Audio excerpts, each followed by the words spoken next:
Hello student, last class में हमने cover किया था नॉन इन्वर्टिंग ऑपरेशन एम्पलीफायर का समिंग सर्किट।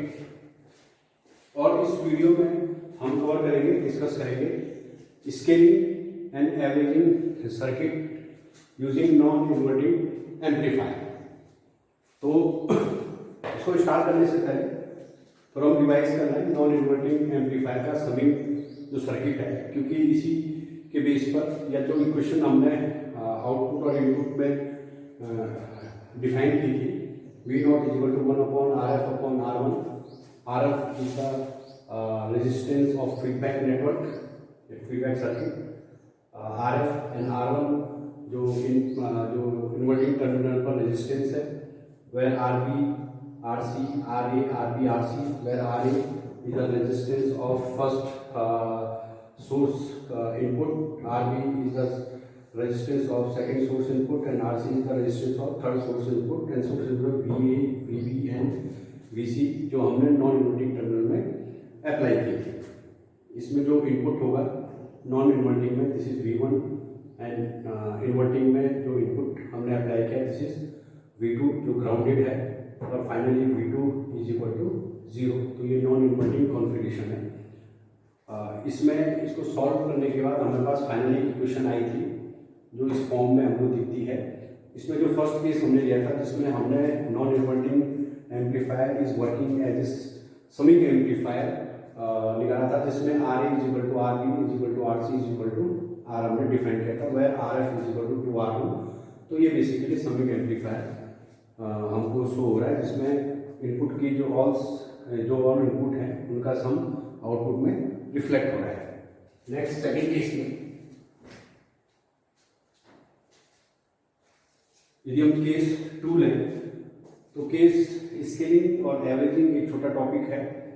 तो बेसिकली यदि हम केस 2 लें इस टॉपिक में, तो this is the case 2।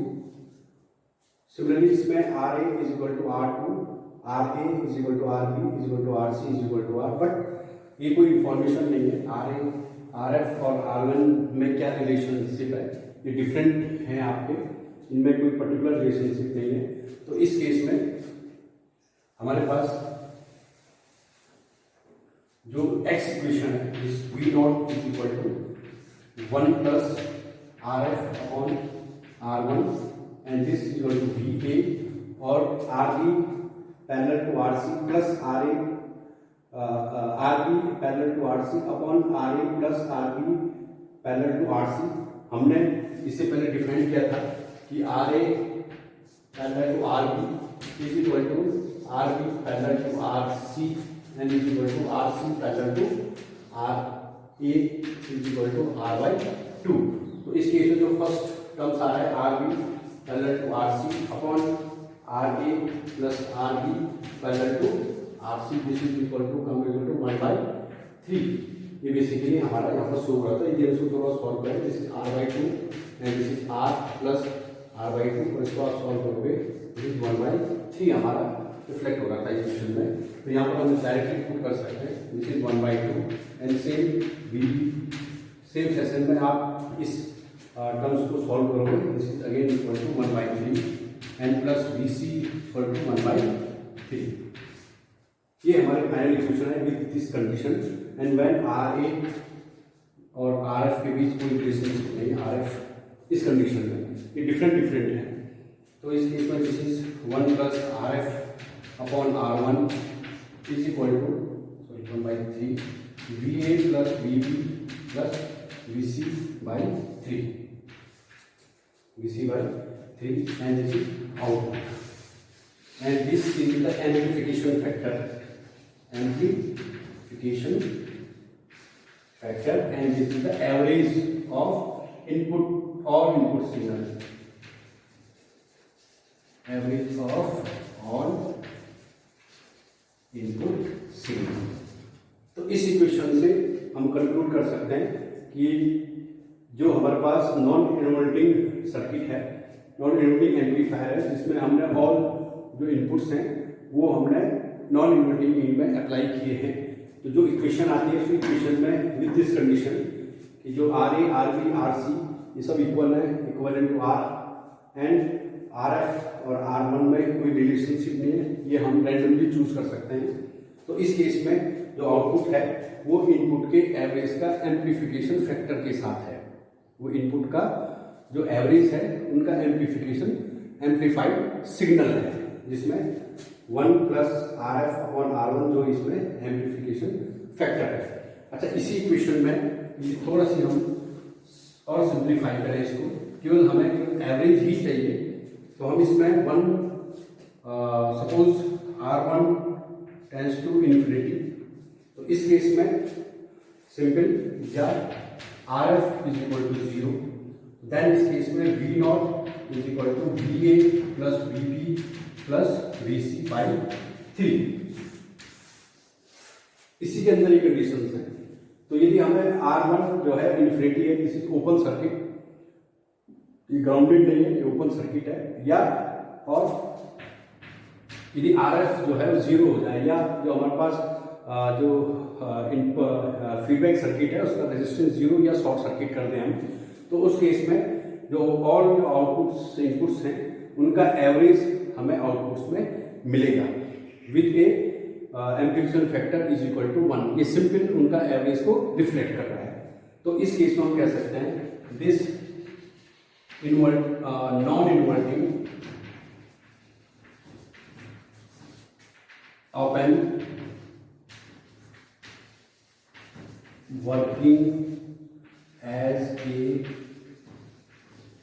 Averaging amplifier, ये इसका एवरेजिंग एम्पलीफायर है। ये आपको क्लियर हो गया होगा। सिंपल है, आपको कुछ कंडीशंस लगानी है। और यदि हम केस थर्ड की बात करें जिसमें हम स्केलिंग की बात करेंगे, तो स्केलिंग में जैसे हमने इन्वर्टिंग के केस में डिस्कस किया, सेम उसी पैटर्न में हम जो है scaling amplifier in case of non inverting case में, तो केस 3 में RA not equal to RB and not equal to RC। ये तीनों रेजिस्टेंस सोर्स रेजिस्टेंस हैं, ये एक दूसरे से इंडिपेंडेंट हैं, हमने रैंडमली चूज किए हैं। तो उस केस में इक्वेशन जो है वो x की तरह रहेगी, लेकिन कुछ हम उसमें मैनिपुलेशन करेंगे। तो basically 1 plus RF upon R1, इसको मल्टीप्लाई कर देंगे डिफरेंट के साथ, तो RB parallel to RC upon RA plus RB parallel to RC।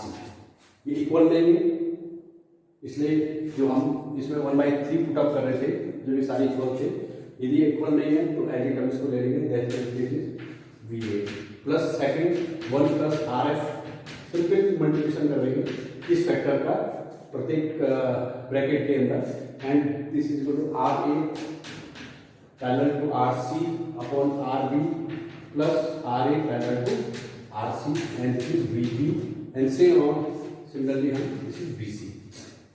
तो इस इक्वेशन से हम ये देख सकते हैं कि आउटपुट में VA का जो एम्प्लीफिकेशन फैक्टर है वो बेसिकली ये टर्म है, जिसको हम सिंपली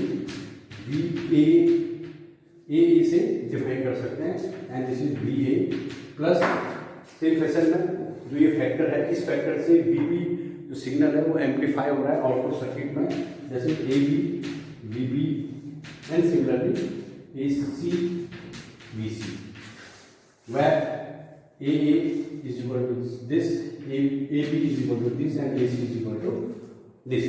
तो इस इक्वेशन के बेस पर हम ये कंक्लूड कर सकते हैं कि जो आउटपुट वोल्टेज है वो बेसिकली इनपुट वोल्टेज का जो डिफरेंट इनपुट वोल्टेज है उनको डिफरेंट स्केलिंग में एम्पलीफाई होकर उनका सम जो है वो आउटपुट में हमें शो हो रहा है।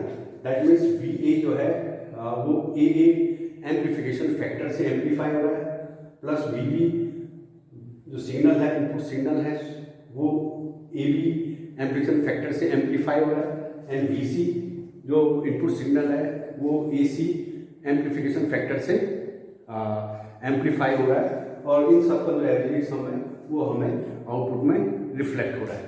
तो इस टाइप से ये स्केलिंग हो गई, अलग अलग इनपुट का अलग अलग स्केलिंग के बेस पर amplification, and in this case we can say non inverting amplifier working as a scaling amplifier with this condition, जैसे एवरेजिंग के लिए विद दिस कंडीशन, वैसे स्केलिंग के लिए विद दिस कंडीशन। तो मेन जो हमने सर्किट को एनालिसिस किया, जो सर्किट को हमने सॉल्व किया, इस एक्स इक्वेशन से एक्स इक्वेशन में जो ये पैरामीटर्स हैं या जो रेजिस्टेंस हैं, इन रेजिस्टेंस को वैरी करके हम इसको एक समिंग सर्किट में कन्वर्ट कर सकते हैं, एक स्केलिंग सर्किट में कन्वर्ट कर सकते हैं और एक एवरेजिंग सर्किट में कन्वर्ट कर सकते हैं। तो मेन आपके पास ये क्वेश्चन निकालना है, बाकी कंडीशंस हैं इस समिंग के लिए, एवरेजिंग के लिए और आपके स्केलिंग के लिए। तो ये जो टॉपिक थे आपके summing, scaling, averaging in case of inverting and in case of non inverting case में, ये हमने जो आज का लेक्चर और लास्ट लेक्चर था उसमें कवर किया। नेक्स्ट लेक्चर में हम सब्सट्रैक्टर या डिफरेंशियल एम्पलीफायर को डिस्कस करेंगे, जिसमें हम डिफरेंशियल गेन को भी कैलकुलेट करेंगे और उसके बाद हम देखेंगे कैसे डिफरेंशियल एम्पलीफायर दो इनपुट्स के डिफरेंस को एम्पलीफाई करता है, या दो इनपुट्स का या दो सिग्नल हैं उनका हमें आउटपुट में डिफरेंस चाहिए, तो कैसे उसमें हम ऑपरेशन एम्पलीफायर के जो डिफरेंशियल मोड है उसको हम यूज़ कर सकते हैं। Thank you.